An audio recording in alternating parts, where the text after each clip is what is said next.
try and help with backup.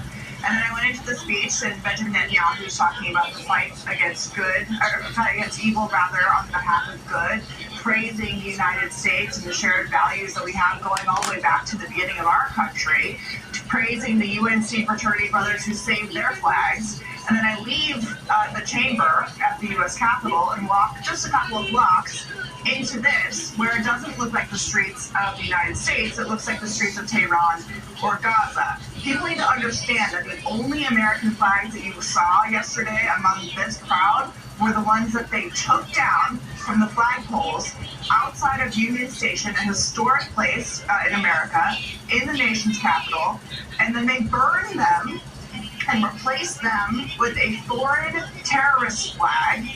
And people like President Joe Biden and Vice President Kamala Harris down the street of Pennsylvania Avenue had nothing to say about it. I mean, the monuments outside, the Freedom Bell in the plaza are completely vandalized and destroyed. And this isn't just about anti-Israel. If you look at what they wrote on all of the monuments and everything, it says Hamas is coming, profanity against the United States, horrible, awful things about America. And so this is what you're seeing. And it's a combination of well, that's a good question. And I think the Department of Justice should take a look at whether they want to prosecute these people. There were some arrests, but of course they just let them out. And they go do this again. They're showing up in buses. Who is funding this? And, according to the federal law, through the Department of Justice, this kind of destruction can land you in prison for 10 years and $250,000 fine. So there should be prosecutions of this, because if not, it will continue. In this video, we just saw a young man in a suit, and he took off his laser and started trying to put the fire out over the American flag, and someone in the crowd pushes him back. They didn't want him to be able to extinguish the flames.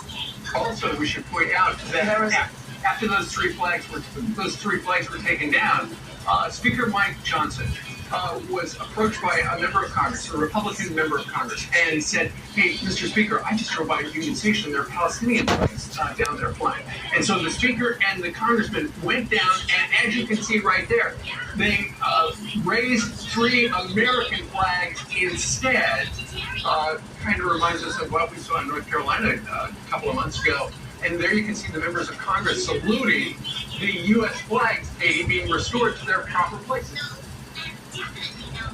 Well, this reminds me a lot of the BLM riots of summer of 2020. And it's a choice to allow this kind of behavior to continue.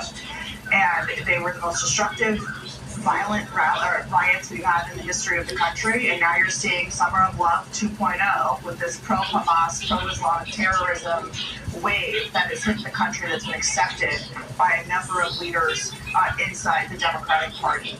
And so you're seeing it all over your screen what was going on yesterday. They burned the American flag. They were screaming at anybody. They were fighting with the police. The police had to deploy a number of different options against this violent crowd. And so I think people need to wake up when you have a foreign terrorist flag worn by Hamas terrorists in the Gaza Strip, who are still holding 8 American hostages, being foisted up in America's capital city. I mean, this would be wrong if this happened anywhere, but this is Washington, D.C., a place where every American should come and feel safe and be able to visit their own monuments, and this is what you're seeing outside 2 blocks from the U.S. Capitol in Washington, D.C. And there was a big walkout, too, of congressional workers, congressional staff, too. And Rashida Tlaib holding up that protest sign, and it said on one side, war criminal, on the other, guilty of genocide. While Benjamin Netanyahu is speaking, she's sitting in Congress holding up his sign. Katie, thanks so much. Yeah, well, the only people who want to genocide are the people who showed up at this rally, and the people in Gaza.